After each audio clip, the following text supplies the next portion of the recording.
This meeting is being recorded. The book was sitting on their dining room table. A friend is a big book fan, and so is his roommate. And his roommate picked up the book and started reading just the introduction, and was telling me just how much it already impacted him. Oh, that's awesome. I went and ordered him a book too. That's awesome. He was just so touched that I wanted to order it for him, and I'm like, the fact that you're letting me, like, this man a year ago was homeless, kidnapped by a drug dealer, like just crazy life circumstances, and how far he's coming. Like, for me to be a small part of your story and blessing you, like, is a huge blessing to me. But I wanted to share that you are continuing to be a blessing. Oh, well, that's great. Isn't that cool? So, that book, my hard copy of that book is falling apart. And study guide, there's a workbook that goes with it too. Mm-hmm. Yeah. I get it quick, but I'm leading the group through it right now. you? Yeah, we meet like every third Sunday or something in the afternoon. Sure. It's part of my recovery friends that like they wanted to stay Christian, and that was a path for them to be Christian without becoming a hardline Christian. Yeah. So it was good. Yeah, it's the truth. All right, so we're at session 5. So what we're doing tonight is we're going to do a quick review, and you have the toolbox, because my dream is that if you understand the toolbox, the tools that are in the toolbox, then if you're having Life Compass conversations, you can actually have that sitting on the table, and then remember what you have to remember. And we'll talk about how to use it.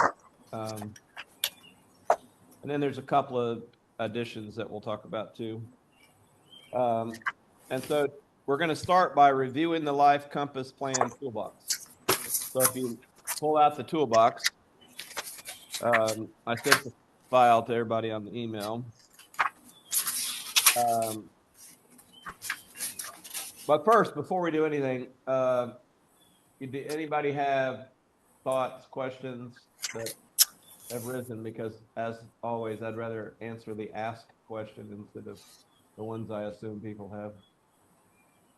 I would like to share that I went online and to Google up samples of a will. So I found a website called freewill.com. Right. And I was able to draft a free will.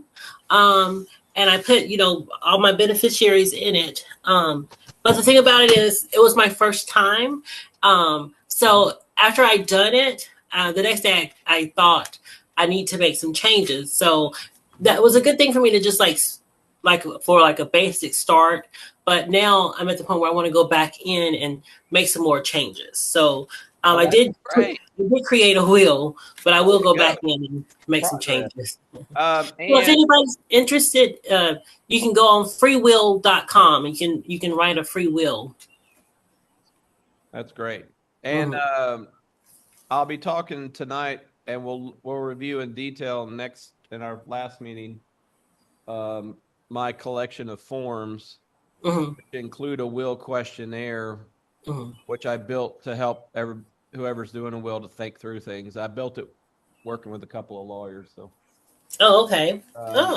So if you work through that before you do the will, the free will, then it often catches things you might not have thought about. Oh, that's good. Yeah. And I'll go ahead and send that out. Okay. That one form. I have a whole bunch of forms, and we'll talk about it more in the next session. But if you want the printed copies, I'll print the copies. But they're all digital, where you can fill them out digitally and save them. That makes it where you can share them to whoever you want to share it with. But anyway, we'll talk about that mostly next time. So the Life Compass wheel, if you look at it, It's in the book. We didn't focus on it a lot in the session, but it didn't talk for sessions. But I see the process as a life compass and a life plan. And if you look at that progression, the dream would be that each person starts with person and understands themselves and their life story. Then if you see it progresses to people, then you would focus, remember, inside out is the progression. So in your people, you would really focus on the people closest to you, and your place, which is your home, which then you're building basic needs to flourishing in place, and then current needs to future needs. But you would then be coming to understand your life compass. So at the end of person, people, in place, when you're doing it in conversation, you have a life compass, basically a shared life vision that is a life compass that you share with each other. Like there's if you're on uh,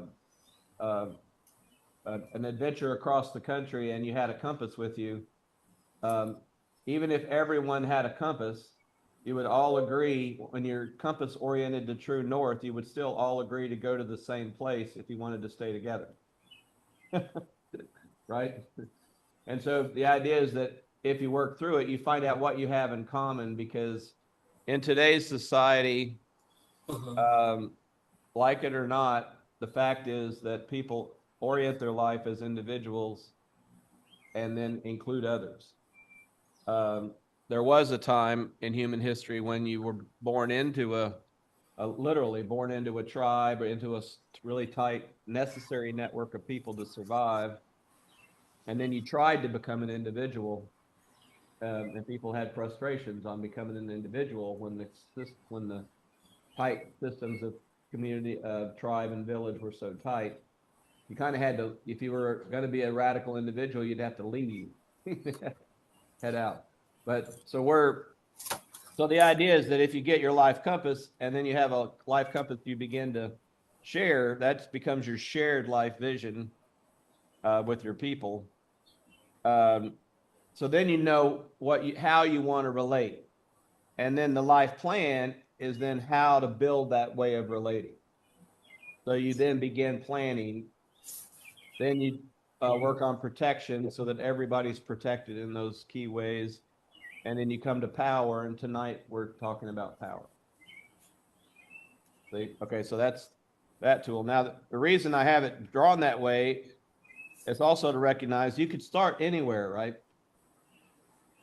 You could actually wake up needing a will because someone's critically ill, and you jump in that protection, and the will would remind you, hey, don't forget that at some point you got to be clear on person, people, and place, even if you're in a crisis. And at some point it would be good to plan not only for the crisis, but for the things coming down the pipe for your people, and to not forget to look at your power, which power is your total of relationships and resources. And so we're going to talk about that tonight. But I'm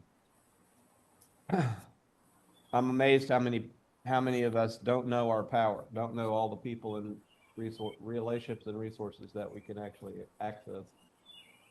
So then you have the life story model is the next thing on the toolbox, and to whatever degree you want to use it. Remember, I use it in my own life.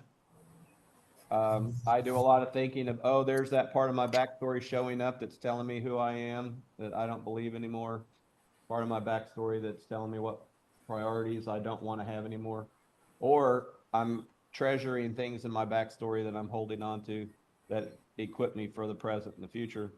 And then to remember, I want to have a plot line. I want to have an overarching meta narrative that I want my life to be about. And I want to live in relationship to others. So the plot, anyway, this life story model. And then you'd have to write it in, dignity of choice. I need to add to the toolbox the dignity of choice. Because I think everything's built on that. And you could say that's the author in the life story model, but if you add dignity of choice, and it's good to remember every time you're engaging as yourself and every time you engage other people, notice dignity of choice. are you putting on them an expectation, a demand, a conditional acceptance, whatever are you putting on them so that you're asking them not to fully assert their own identity and life compass and choice. You're actually asking them to conform to your plan. And honoring dignity of choice is essential to the deeply supported relationships that help everyone flourish. And then core relationships, and it's that next image there: self, life partner, family of choice, and key relationships. I propose that you start at the center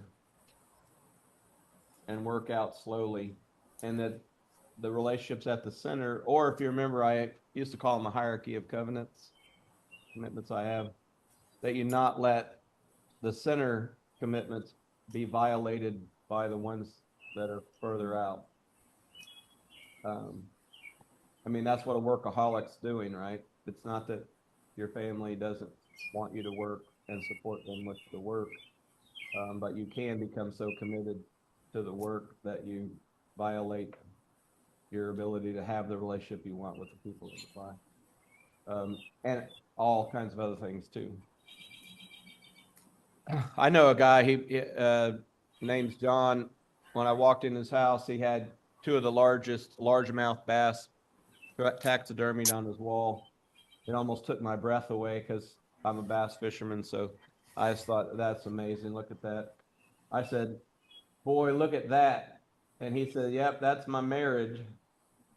And he was divorced, and he was so obsessed with bass fishing that he was gone all the time bass fishing, and his wife was convinced he loved bass fishing more than her. And eventually they grew apart. And so it can be, my point is, it can be anything on your outside the center. And then first folder is the protection chapter and getting those things in place. And then life compass conversations. In the book, they're called essential conversations, but remember, we're calling them life compass conversations now. And again, you can have to start at any one of those points. But remember, when you get a block in planning, you probably need to go backwards on that progression. If you can't get an agreement on a shared life vision and determine how you want to share life, it's probably because you haven't fully discovered each other so that the plan you're building actually fully affirms and expresses the life of the other person.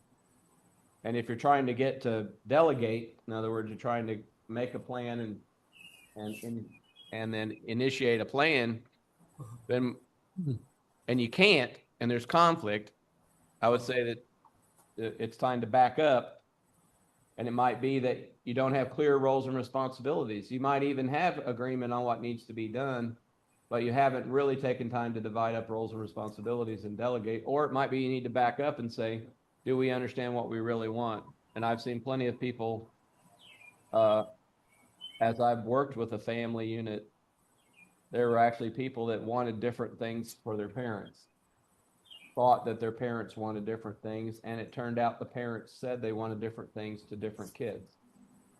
And so you actually had to coordinate the kids talking long enough to say, oh, that's what mom told you. Oh my goodness. And Aunt Sue said what? And you end up that you can't get a shared life vision because the person you're coming around keeps giving different stories. And then remember stage of life, what's motivating people and how they define a good life in each stage. And facts, power, and ability, remember that the key is at the center is power. Who has the power to make the decisions? Whose life is being impacted? Who's making the choices? And then you collect facts and agree on the facts, and that gives you the ability to make the best plans. Shared life vision and parallel planning. Remembering that if you're walking with somebody in life, you can make your own plan and set your own limits. And then when the inevitable happens or the thing you didn't see coming happens, you already know your limits. My wife and I had a brand new conversation. We were thinking about making some plans and facing off with confusion with people in our lives and a lack of resources to do everything we'd like. And we went back and said again, aren't we glad we finally set limits on how much we would spend and energy and everything around the needs of others? We finally set a limit, and we're back again. Boy, if we'd learned parallel planning like 10 years earlier, would have made a big difference. But just remember, you're always empowered to set your own boundaries, is the popular word. But I like you're able to define the relationship you have with someone any way that you choose. Oh, that's the toolbox. Anybody? Y'all see the value of having the toolbox in front of you? I hope so. That's great. And then did anybody want to share from the homework? We had talked about working on your own life story and how you might start sharing it. Even if you don't want to, don't have time now to everybody tell their life story, but if you want to share experience on how it was when you reflected on telling people your life story. Did I tell you about my wife and I's first date plan? So, we do our anniversary thing every year, but what we decided might be reinvigorating is what if we made a date and sat down as if it was our first date and said, and Tammy would say, oh, so George, tell me about yourself. And I'd say, hey, well, yeah, well, what do you, tell me about you. What's been going on in your life, and it's that way you're actually getting to define it yourself. Because I have a story of Tammy's life in my head. I've been building it for a long time. And she's been having her own spiritual life. She gets up every morning, has her time. She has a spiritual director. She's going on her outings for spiritual insight, enlightenment. And so she actually has things she's thinking now that aren't what she thought when we got married, and me too. And so if I'm introducing myself right now, as we discovered when we did it, that you really do just, it's good once in a while to say, okay, this is who I am now. Even if I might say, well, like, it could be that she's hearing what I aspire to grow and live into, even though it might not be all the patterns that she's observed in my past. Any reflections on life story? On thinking. I would say that mine has just going through this has made me rethink what is. The first time I read the little thing of filling out who am I, or what worked at, or I did these things and that down. These are really different, even though it is just a few weeks or months, not the same person. Asking a lot of these other questions that go about that haven't gone on, or considered. So yeah, that's great. Yeah, and I think some of us grew up in families that did not invite us to do that. I called my childhood prize pig life, because I was my dad's prize pig, and it was good. I mean, I had a good life, but it was very clear if I didn't make Dad happy, if I tried to jump back in the mud, he wasn't happy. It was. So I always felt like I was being the good kid according to Dad's definition of good kid, and that's what happened when I had my big spiritual experience when I was 14. It put me in a different place, where then I decided that God would define who I was rather than my dad, which started the power play on what values I would take that I was taught and what values I wouldn't take, those kind of things. So, and the first folder checklist, any challenges with that? Or anything in particular, any question? Kendra is the star student. Thank you. getting the freewill.com? Questionnaire. I pulled my will out today and just reread it. Oh, great. We've had wills for a couple of times. Yeah, I'm like, where is this? What's that? That is my signature, but it just, there are a lot of things now that and it's been probably 10 years. So, Yeah. 10 years is a lot of time, a lot of changes, several grandkids. Yeah, and I wrote the book, and my last will, we only had one grandchild. We had one that just graduated from that one graduated from high school, and we had 5 others. Yeah. So, It needs updating. It definitely, but I would like to ask, I don't know what questions even to ask myself now to help me facilitate that or get introduced. I'll go ahead and send that form out, and it's in the collection of forms that we'll have access to. So I think I'm like trying to figure out the story about myself, and I'm like, I kind of have this for where I grew up because in different town, it's like, okay, what is the their pitch like, Right. and the parts about like how would you like to be remembered and like what identifiers would people attach, like not trying to like be like, but like if someone were to write a eulogy about me, Right. What would I leave behind? And like I took a little part just because in my eyes I really don't think I've lived that much of a life yet. But I know in some other people's lives I probably have. But I don't know, I feel like there's what I'm personally experiencing right now is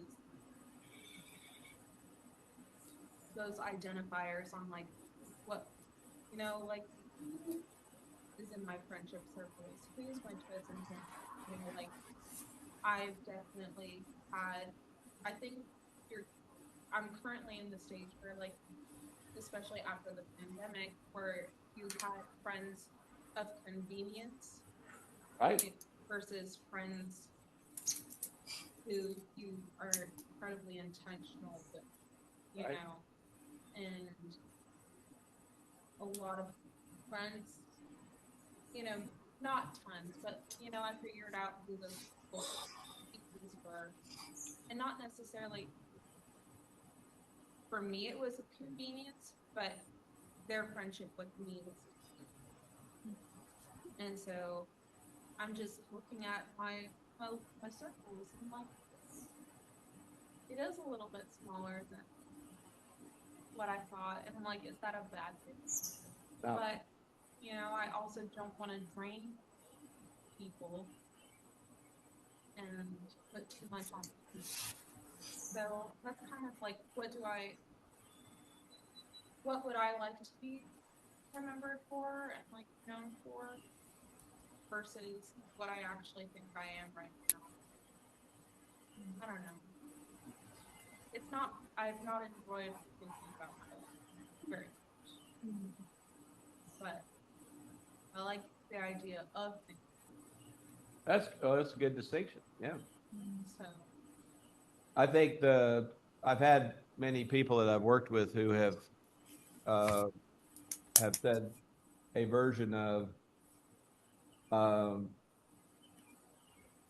I don't have as much of a support network as I thought I had, and it's hard to decide what one to build. Like who to build life with, um, and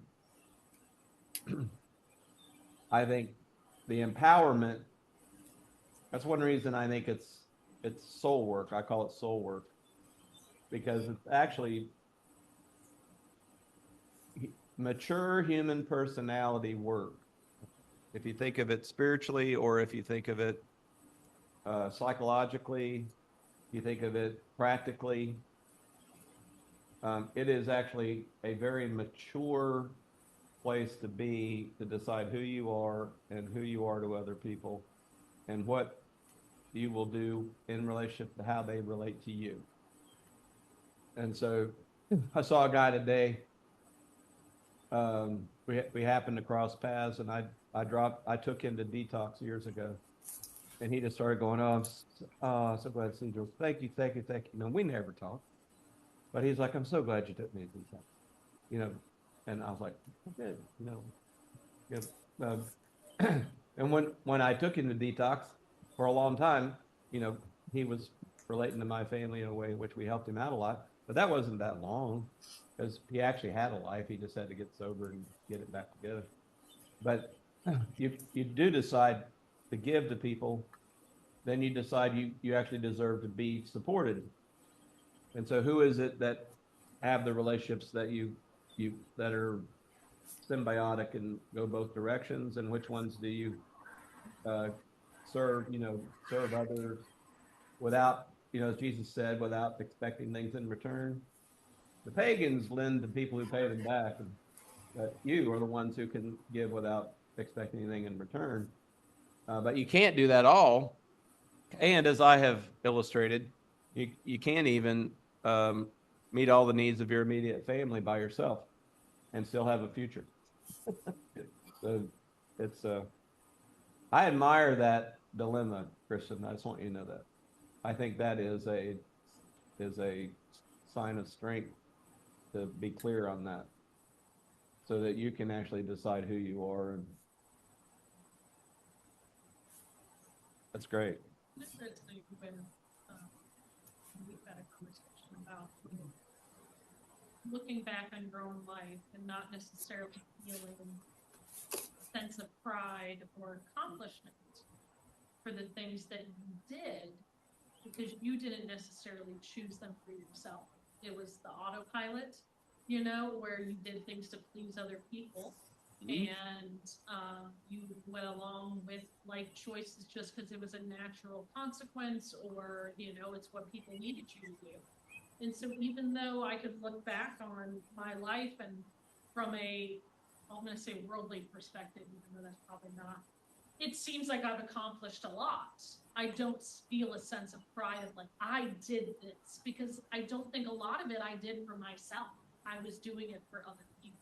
Right. And so there has been very little in my life that I've said, I want to go after this, and so I'm going to do it, and I'm going to put my effort and my time into accomplishing it.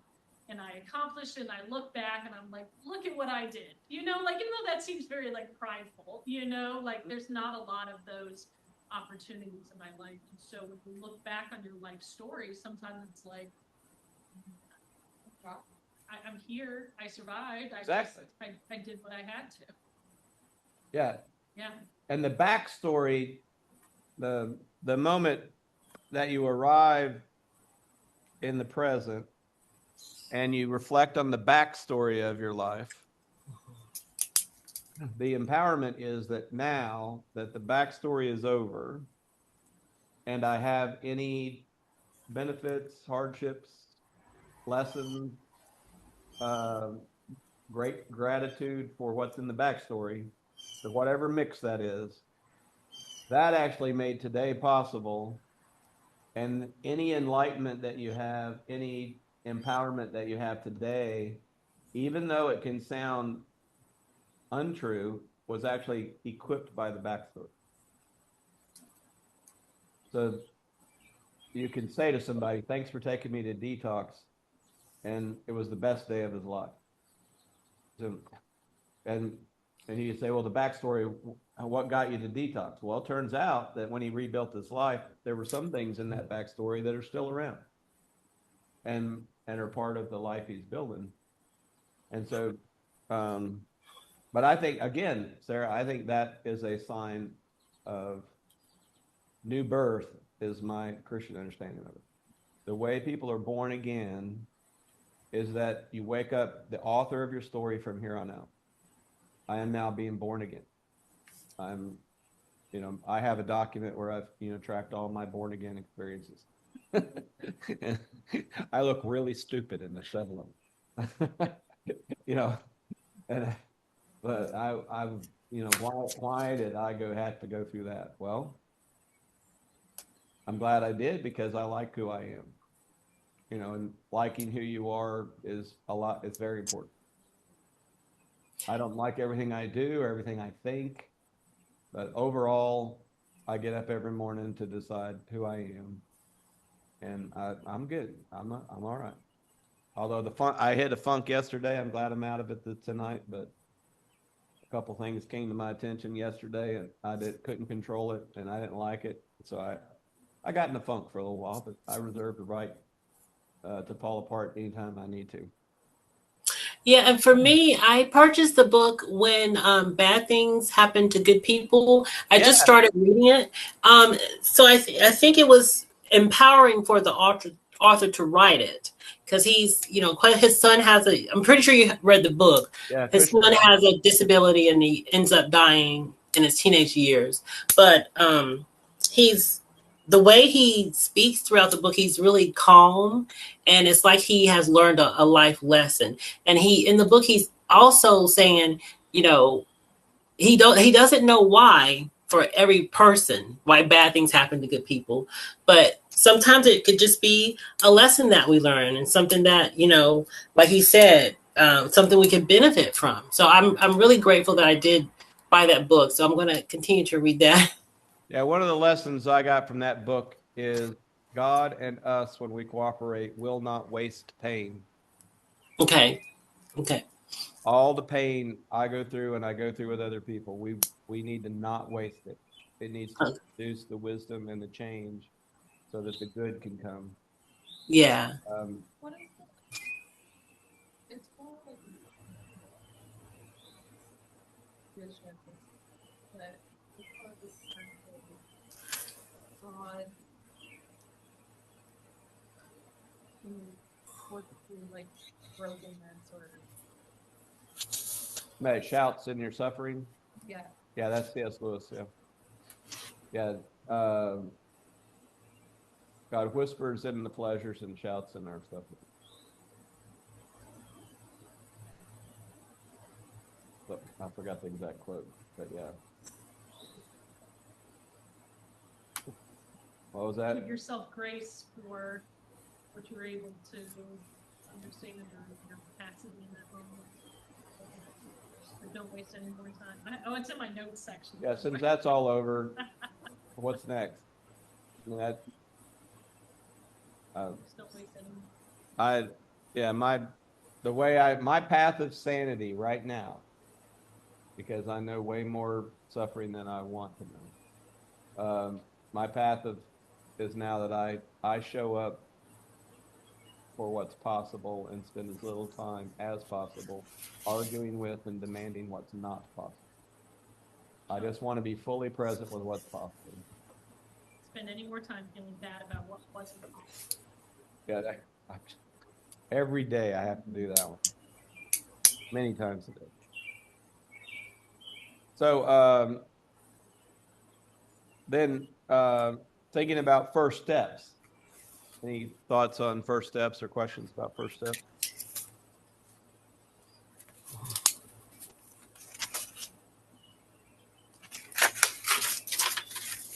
All right. And then I had you think about people in your life who don't have their current needs met. And it may be that there's no one that's you're responsible for that you're not going to let them suffer, and you feel like you're responsible for them, and they have unmet basic needs. And when I work with folks, I try to get people to identify that and deal with that first, because you're going to be preoccupied with that, and you're going to be vulnerable to that. So it's good to have everybody in your closest circle that you're responsible. The way I say it is, if someone is in crisis and you will be with them until they're not, then it's good to figure out what you need to do. And what you can and can't do, which can be what you have to end up deciding is, even though you want to be responsible for them, you cannot be responsible for them. Those are easy words to say and agonizingly hard to do sometimes. So you can want to be responsible for someone, but you cannot. And just to use God talk, because it helps sometimes use God talk, God hasn't given you responsibility in that way. And that was Sunday's sermon, one of the lessons in Sunday's sermon. All right, now power. Our power is found in becoming aware of, having access to, and effectively utilizing all our relationships and resources. What you think? That definition. The power we have as a person is that we become fully aware of the relationships and resources we have. We learn how to to be in those relationships and have access to those resources, and then how to effectively use them with the people in our lives. And I'm telling you that each of those is a job. My parents, like finances, they thought of it. And so my response to that was, I'm never going to think about money. I'm never going to talk about money.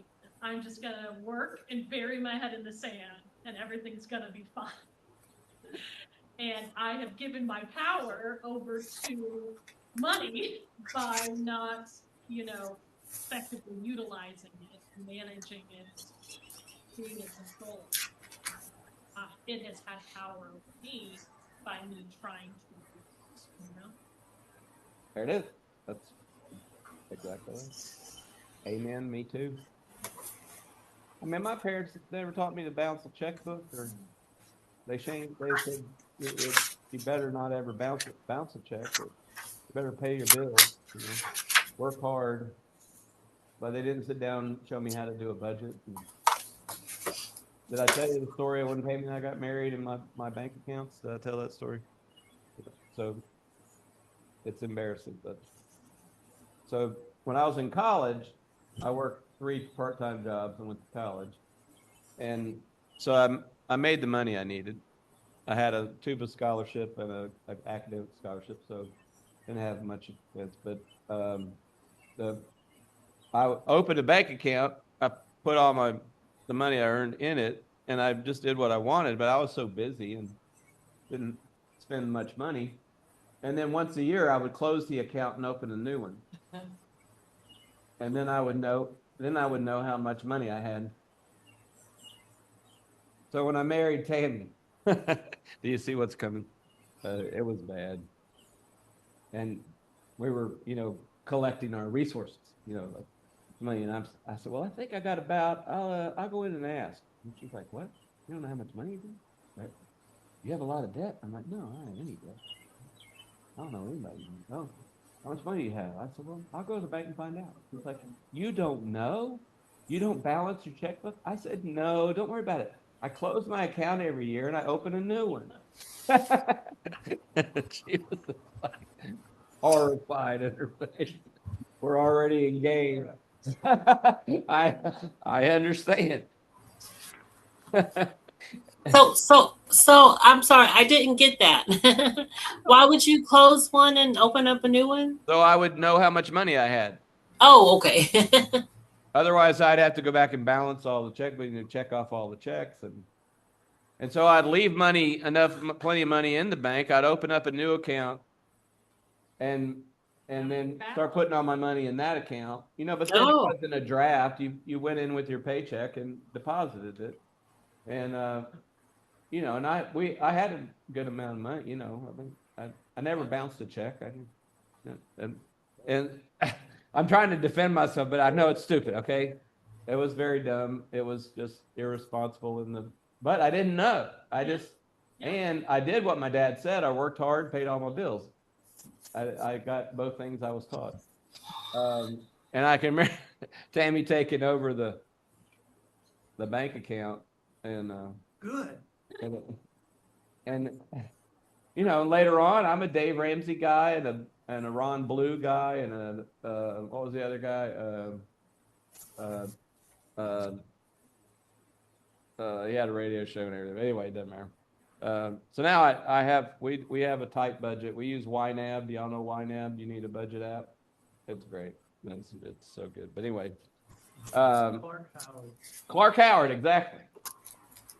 Taught the classes later, but I was in recovery on how I used to do it.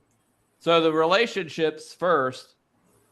We use our power as we choose how we relate to ourselves as a person, our people, and our place, and direct our resources. So you are, whether you do it consciously or not, you are a person who is channeling resources every moment of your day, the oxygen and carbon dioxide and everything else. You are relating to people. People are engaging you and you're engaging them. You're transferring money and resources all the time. You don't even get to decide if you do it. You just decide how you do it if you're going to choose how to do it. Otherwise, you do it on automatic pilot. And you are building a home. You are living in a community. You decide where to go, how to enact. The Venezuela earthquake came and I sat down and we have, some money dedicated to responses. What are we going to send to Venezuela? Are we willing for it to impact what we do next month? And you're relating to people all the time, as much as you choose. And so, but I say building a life compass plan, you start at the center. So first is yourself as a resource. What resources do you have as yourself? A lot of people sell themselves short as to how much of a resource they are themselves. And then how much of the resources that are yours, that move through your life, do you keep enough to be healthy? Do you keep enough to love yourself? Love others as you love yourself. So as you are loving yourself, you love others. So self, and then family of choice. I usually encourage people to start with their household and anyone that they are responsible for, and anyone who would be responsible for them if they were in crisis. And that's one reason I say that you start by working on your first folder, because if you have people who serve roles in your first folder, you already know a few people. And if you're in their first folder documents, you're in their list too. And then core relationships. So like when I came here back in September, I gained a lot of resources.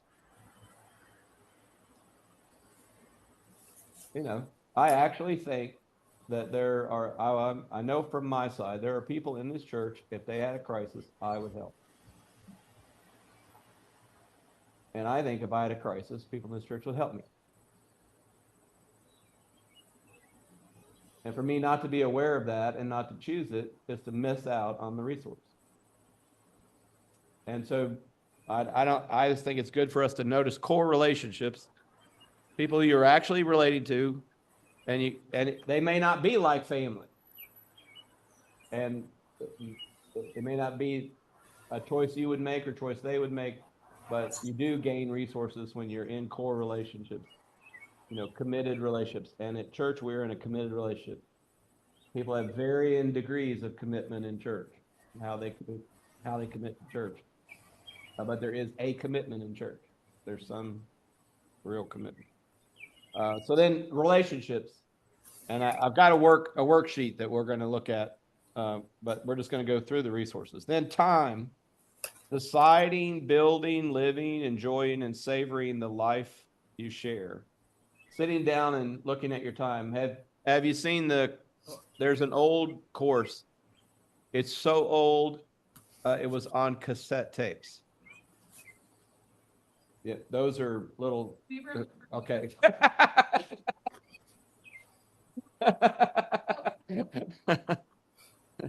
It's called Your Time, Your Life. And it was the first time I sat down as George and thoroughly worked through how I spend my 24 hours and my week and my year, and mapped out, A, B, C, D, the A priorities that get done each day, A priorities that get done each week, A priorities that get done seasonally, B, and worked it out, had it. Now, I'm have ADD, so it's not all that useful after it's been around for a while, because I'm a scatterbrain, but it was it's good. And time, here's my one piece of wisdom, is that when the time you spend with the most important people is time you wish you had spent, rethink how you spend your time. If you're not spending the amount of time you want with the people who are the most important to you, do it. Stop. Make time to have the time you need with the people who are closest to you. The people you want to depend on and the people you want to depend on you. Do you want to depend on them and they're going to depend on you? Make the time to stay current with them, be close to them, know them well. That's my biggest piece of advice. Because in all my marriage counseling, in my 40-some years of ministry, I've never had anybody come in and say, I'm getting rid of the guy. Why are you getting rid of the guy? He just won't stop caring about my life.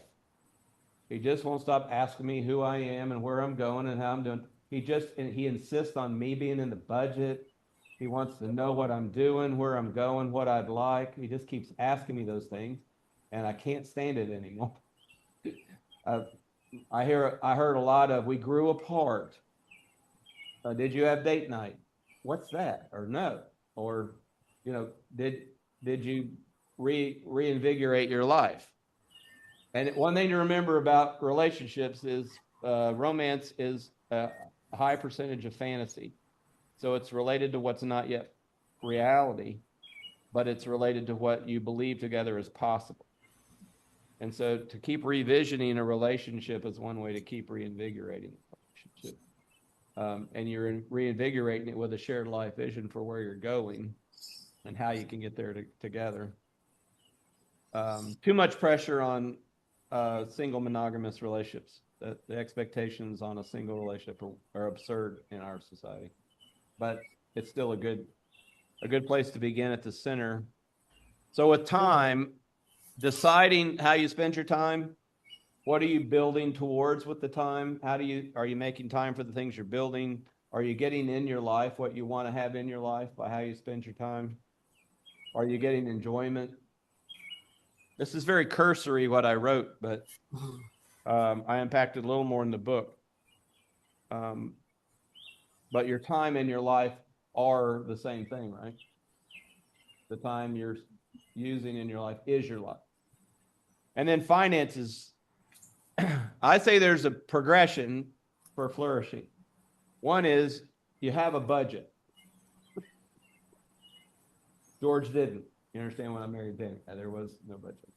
But you have a budget, and the budget is the place where you know with confidence you meet your current basic needs. Budget, I define it as a plan that shows you are currently meeting your basic needs. That's just a basic budget. And then you have a budget with savings. And that means you're now saving for things that are in the future. And it might be twice a year auto insurance payment becomes part of the budget. It might be that you're saving for something that you're the next car you buy, or something that's going to be a need in the future. And then savings then grows to the point that you're securing your future, not just the things that are part of necessities as time goes by, but actually securing your future with savings, investments, anything like that. But the truth is, most Americans don't. And then I put sharing. And it turns out that if you budget together and if you share resources together, you actually can have more finances. My simple illustration is if 3 single adults decided to share a house, they would be richer.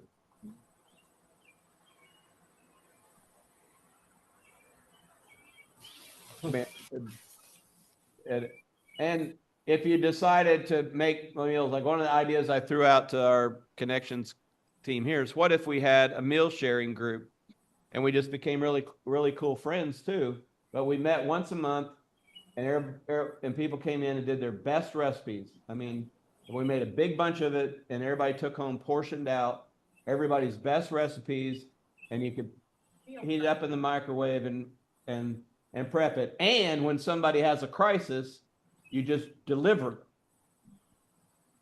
to the people who have a crisis. And you would save money and have fun. It's every time you think about budget savings and then you combine life, you need less per person, and it spreads out to the future and to other people. And then work, and I divide it up into vocation and avocation, which is just vocation is paid work, avocation is usually unpaid, but some people end up getting some money for their avocation. My wife is a sewist. She sews, she makes things, sews garments, and today she was working with a friend making a bunch of applique things for a baby shower. Now, did our friend pay for those appliques? Did they save money by Tammy making them? Yes. You see what I'm saying? So that's avocation, but it actually saves money. And when you share, everybody's better off, and you're together, which means that your heart, you're less likely to have dementia, you're less likely to have a heart attack, you're less likely to be unable to conform with your doctor's prescriptions for how to be healthier, because you're actually sharing life more. It makes you more self-aware and self-caring. Because I feel like people bring up these ideas a lot, or I've heard my friends we should do this or we should do that. Why do people not follow through with it? Okay, do you remember the only 2 things we're facing off with that's at the beginning of the book? There's only 2 problems Jesus dealt with in our language, but in my book I said there's 2 enemies: the lie of the independent self and permanence. So I think I would say the deepest answer is we don't want to restrict our schedules and restrict our menus, and individual life is often my household, my life. Do I want to have a regular commitment to something like that? And do I want to build the relationships? Well, it starts limiting you. You don't have as many options on where you're going if you end up with 3 nights a week committed to building community. Other than you have community. Trying it at lunch. I know my dad's deepest opinions on it, but I brought up like Florence and Donnie, and just like the cool stuff that he's been able to do to build community. And my dad is very much a fiscal Republican, which is neither here nor there. Right. I'm not gonna put my opinion. Like, oh, don't get me started. Right. And so just be taking care of community, and I think there are very admirable things about it, and not being so concerned about how much your wealth only staying within your pool and all of this stuff. It's truly if you're willing to actually help out and live in communities, then like the loss is not there. And Preach. The loss is not there. Say it one more time. loss is not there. It is a gain when you build community. Period. Yeah. But you lose individual freedom. Or you use your freedom to create community. I mean, I prefer to say it that way. But you do lose the power to the ability to just decide to do whatever you want. It's just for like the young folks, the line has kept being pushed further and further and further. So there is like this romantic idealism, like there is community. It can happen. And these things by living in community make it possible for us to have like basic needs, like just Right. housing and a grocery store that's actually within like walking distance of us, all of these things. And so, I don't know, it's kind of disheartening to like just have those things taunted in front of us and told that these are the goals that you have to achieve in order to be successful in society. But then all of the things that they had to assist them, just because they've got a new pretty name on it, they're like, no, I did just fine on my own, and we'll deny you of any assistance, and then shame you for not being where we were 10 years earlier. That's right. No, the lack of awareness, the lie of the independent self perpetuates lies about being independent. It's like the lie of being a self-made person. When when a billionaire doesn't want to pay taxes, one of the reasons billionaire doesn't want to pay taxes is the sense that they've built the business and accumulated it. But public schools trained their workers. They didn't pay to train their workers. The public schools trained their workers, made them functional. The roads that their products are delivered on and the resources to make their products are on roads that everybody pays for. And they benefit more from those roads and more from those workers than anyone, and then don't pay their fair share of what supports the public education and the roads, just for a couple of examples. But don't even, I would like in our context, just the capacity would be, if you're working on a life compass plan, just using my language and process, because you can do it without it, but would be, who would you trust to do it, even if it's a 3-month experiment? We started a group 11 years ago. We've been meeting every week for 11 years, 20-some people, 3 generations. Yeah. And so, we have our family group, and people are like, well, I couldn't do that. Well, none of us could till we did it. And initially it felt like a pain to do it every week initially. Now there's the definition of Sunday from 4:30 to 7 is we're together. And if you can't be there, we know where you are, and we're happy you're where you are. It's not like you abandon us if you're on with family or out doing what you need to do. I was going to say, I think the reason why the question get into the mess, and rather than push through that, you just like withdraw. Yeah. The new word I hear around these discussions is called friction. Is the word friction? Are y'all starting to hear it? The word friction. Like, do you go through the friction to create a new thing? Right. Because by definition, if you're doing something you don't already know how to do and you haven't been doing a long time, it's going to cause friction. And do you go through the friction to build it? And I think in the church, we have Jesus teaching us a path through the friction. So there has to be grace, there has to be recommitment, re-showing up. For instance, if we were a Sabbath keeping community, I don't know one. I know Jewish ones, but I don't know a Christian community that keeps Sabbath. Not one. I'm not saying there isn't any. I'm saying I don't have personal experience. The Mennonites have pasta. Right. I don't have any experience. I know some Mennonites, but I don't have experience in the Mennonite community.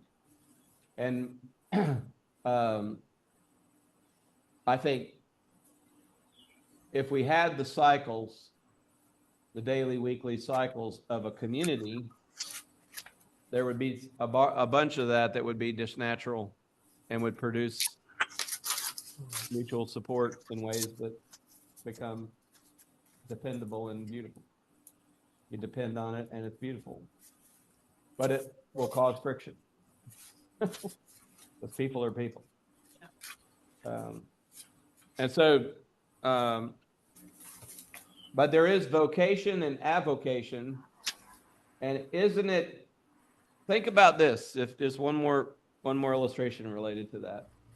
If you had a person or a small group of people whose job it was and who gleefully coordinated everything to make it as easy as possible for all the people that were going to a vocation on a regular basis work, who actually facilitated the coming together of community, and they weren't paid, it wasn't a paid job, maybe the community would want to pay them some money, or they would be part of the ones that benefit from, and everyone would benefit from it. So you could say someone has an avocation of coordinating the meal club, where everybody gets together and makes meals and shares them. So if you're thinking about how to use the resource of your own life, or how you use the resources of other people in your life, if you come to meet and eat here once a week, or if you come to third Wednesday fellowship, there's food here, and it gets coordinated, and you get a meal, and you might want to pitch in if you want to pitch in, but you can get 2 meals a week here. Oh, two meals a month. Yeah, 2 meals a month. And what if, anyway, if we decided to, any of us could do it for any period of time and benefit. The group that I go deer hunting with, the way we work it is, we all deer hunt. We process all the deer, and all the deer gets divided equally. So it's not who kills the most deer, it's how many deer do we kill, and then we divide it up, and everybody, it's all in it, and it's it's good. And then the last part of the resources is agreements. So if in your family of choice, which is what we've been talking about, core relationships and outer connections, what do you have in each of those, that concentric circle, those concentric circles, the agreements within them? So for instance, every part of the state is divided up in area agencies on aging. It was set up by the Aging Americans Act a long time ago, and so the state is divided up in like they call them AAAs, area agencies on aging. And if you go to that website, there are huge numbers of resources that very few people know about.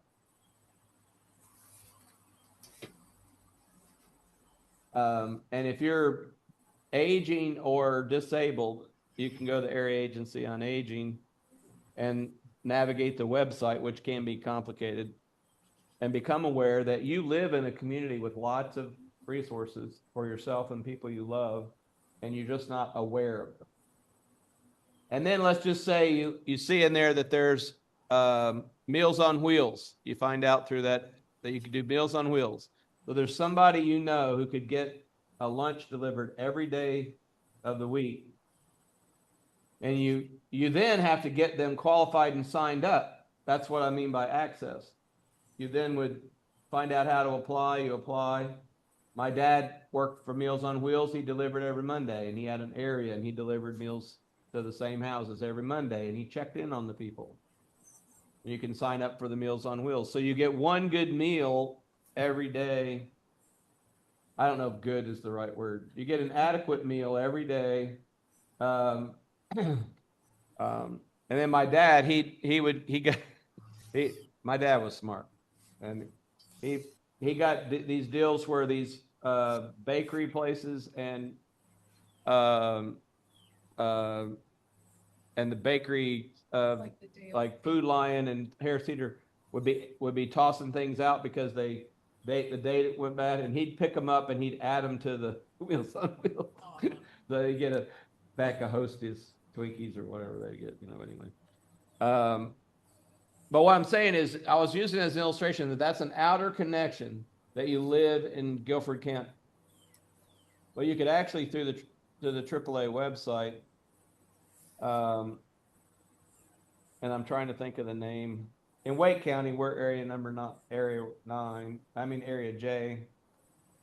And I'm trying to think if there's a name for the website here, but anyway, going blank on. But and then, is your church your core relationship or an outer connection? I think it could be either for some people.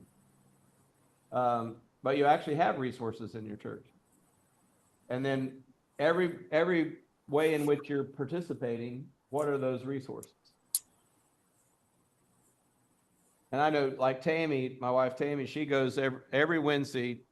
She volunteers a lot every Wednesday in the ministry that feeds folks in Pittsboro, Chatham County.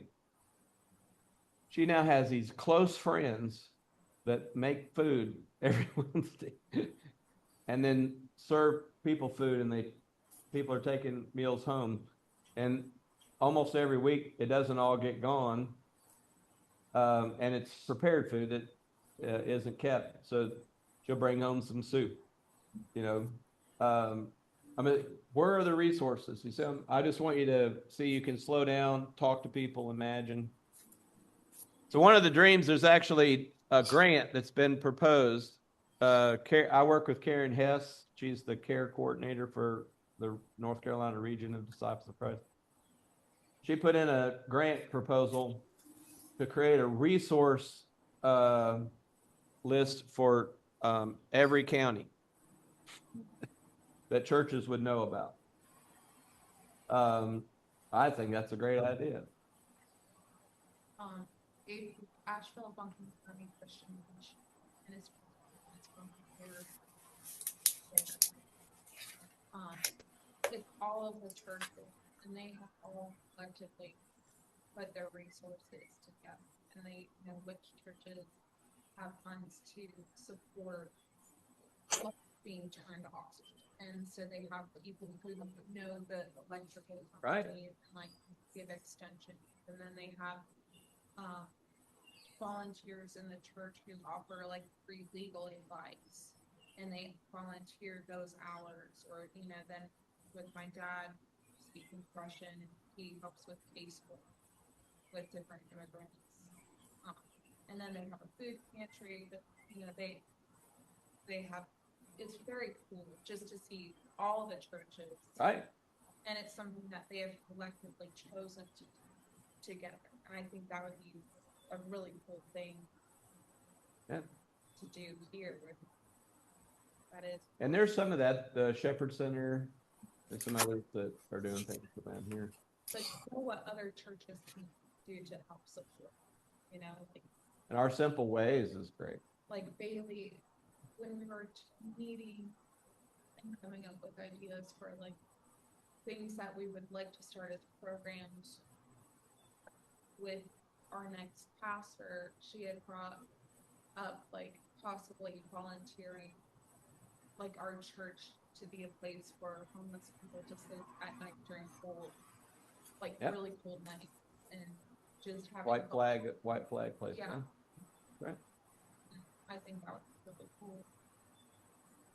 Right. See, so this is to encourage you to think through your resources. I think we're wealthier than we know, and the lie of the independent self is making us feel poor. That if we would actually see how we're already connected, we would actually want to long to be more connected and more supportive of one another. And I mean, you know, when socialism gets defined in a way that's negative, it's actually it's using a different definition, and the definition may not be what some people want, but there is a definition that everyone would want, where we're all supporting each other. But Jesus called the kingdom of God. Look at the power worksheet now. That in each realm of resources, reflect on what you have and how you utilize those resources. Try to identify some resources you have confidence in. These are the resources that are adequate and being used effectively to support the life you want. Then look for resources in that area that you are curious about. This would mean that you would like to learn more about what is available and how to best use those resources to support the life you want. So first, relationships like family of choice. These are resources in my family of choice. And I don't mean just put a name there. I mean, with that person, I have these things. Tammy and I make meals together, and we swap out times, take turns making meals. You know, Tammy's a resource for meals. You know what I'm saying? That if you think I have confidence that I have certain, and then curiosity, like might we want to get together more like a family group that met every week and did whatever we decided to do as once a week. We mentioned people who have issues with driving to like their stuff. You know, like is there a list within the church of people who have flexibility to drive? There are people right now who want a ride to church. Yeah. And the connections team is just not wanting to promise them that they'll get a ride. So if people wanted to give them a ride, they would be glad to have some. Yeah, if you want to, ask Ellen, I'm just saying, if you're willing to do it, even like the people that are getting the rides now get them once a month. And partly because they don't want to be too much trouble, but they've decided they'll let people bring them once a month. The Lucy's are wanting help, yeah. But also people who like have trouble with their eyesight or something like that, if they medical appointments, you know, like people within the community, that those of us who have remote or flexible jobs, we could be on call to be able to take them to appointments, you know? I say your life compass planning. You're actually becoming aware of needs in people's life compass, where they want to be, while they want to live their life, and you're helping them get where they want to go and do what they need. There's an example of a family member, but they're not local to us. But I was like, oh, there would be a church that could possibly have those needs, you know? Yeah. Yeah. Yep. And then core relationships, the same way, thinking outside your family. And then curiosity, outer connections. The outer connections list can be very long if you want to spend time thinking. And then curiosity about what might be available. Time. What are the things you know you spend time on, and you're glad you spend your time that way? You just have confidence. You're not going to let go of whatever, you know, your morning prayer time.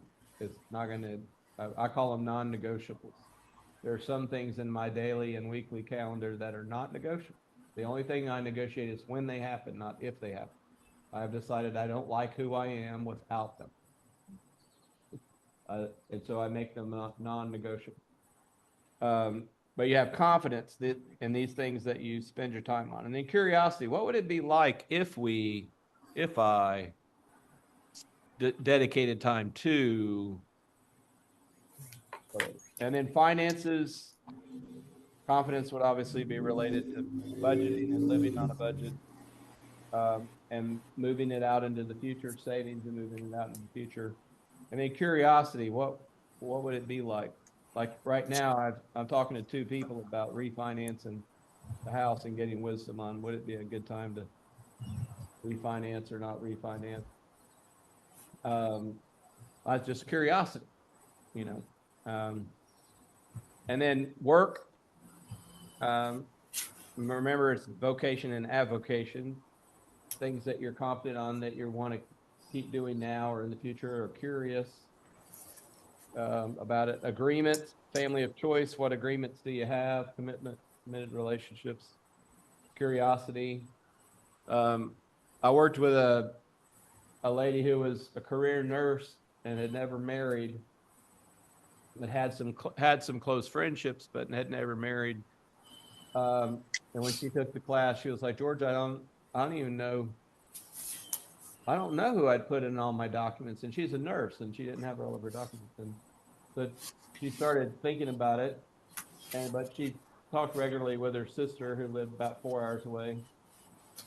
And she said, I'm not really sure if they see me as someone they would take care of or not. And I said, well, ask. And she took her a while to kind of work up the courage. Then she came to me one day beaming, and her sister said, well, of course. And so she started going to see her sister twice a month and getting close to her nephews, and was just now regularly building relationships with her sister and her nephews and building it in. But she had to first get curious and ask, and then found out she had resource that was there that she wasn't aware of and didn't utilize. And then the outer connections agreements, what comes with them. And I just wanted this to be a starter, because I think you can spend too much time on it. Because the number of resources available in our communities is huge. But the most important ones are at the center, the ones you depend on and who depend on you, and the ones that are most intimate, closest.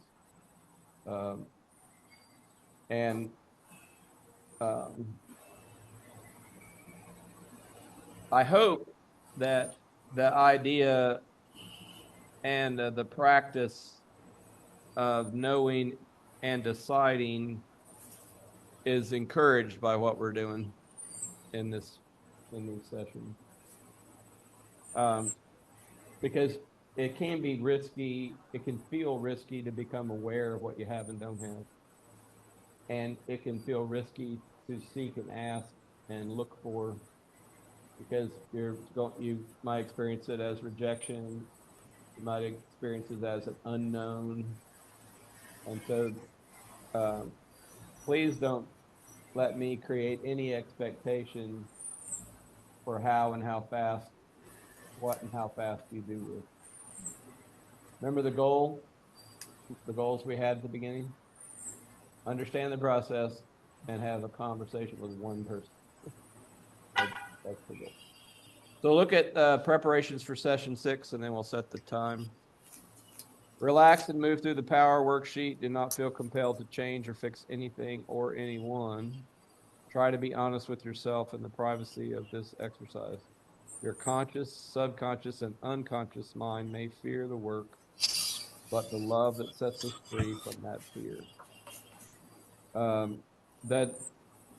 Did we talk about conscious, subconscious, and unconscious? Okay, let me do that for a minute. So you have the things you're aware of, consciously aware of. Then you have the subconscious, which are the things you're not thinking of, but if you stopped and thought and reflected, you could bring it up.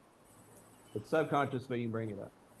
And then you have unconscious, which is most of the things that determine your life. are unconscious. You're not paying attention to the sun very often, but it's affecting your life all the time. But unconscious, so you don't have to worry about the unconscious. Just understand that if you can't understand yourself or you can't understand other people, they may need to do the work to get in touch with the subconscious for themselves, or you may need to for yourself.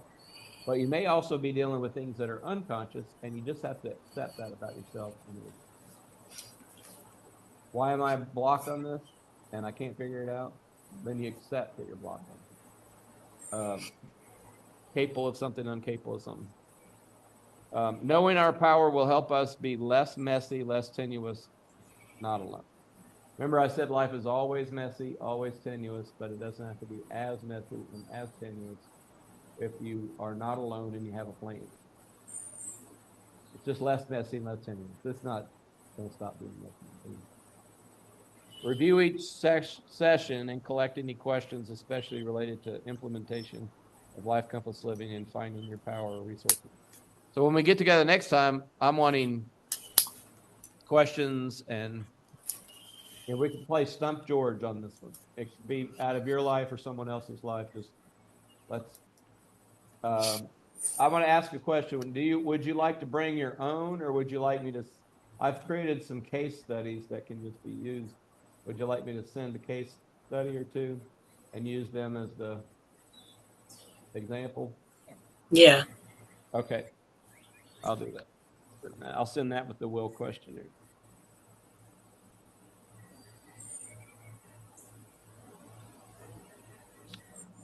Okay, and then reflect on how this could become part of the life of First Christian Church, and if you would like a regular gathering to continue learning and implementing Life Compass Living. Besides, one of the goals I had and talked to the leadership about was, let's do this, and then say, would the church like to make this a regular offering where everyone could be equipped with the tools? And could there be a ministry where people met to keep helping each other find resources and work on plans, how to share life? And so there's no, I'm not going to attach to an answer for that, but I would like you to reflect on it, because I am convinced, it certainly doesn't have to be Life Compass Living, but I am convinced that we all know what the word ecclesiology is. It's actually it's the definition of church, the study of what church is, what is the nature of our a community of faith, a church. Ecclesiology has over history become an agreement on theology, orthodoxy, and an agreement on how you act, orthopraxy. So you have to act correctly and think correctly to be part of a church. And I'm proposing that was not Jesus' plan, because that creates a religion, and Jesus did not want to create a religion. Jesus wanted to create a relation and way of relating. And so ecclesiology would have to shift and become how we relate. What identifies us as a church is that how we relate looks like the way Jesus relates. And how we relate recreates something more akin to the garden than the empires of power and wealth.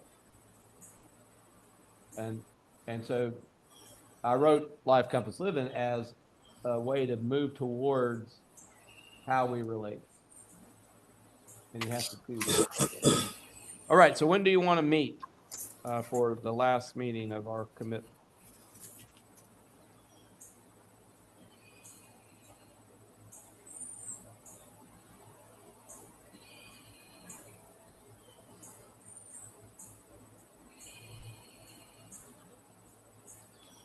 Monday still, is it every other Monday? Was that what worked for you, Sarah?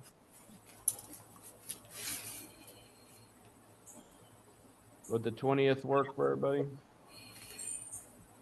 July 20th? July 20? Oh, okay. Yeah. Is that good for y'all? Mm-hmm. I'll bring my Yeah. Okay, cool.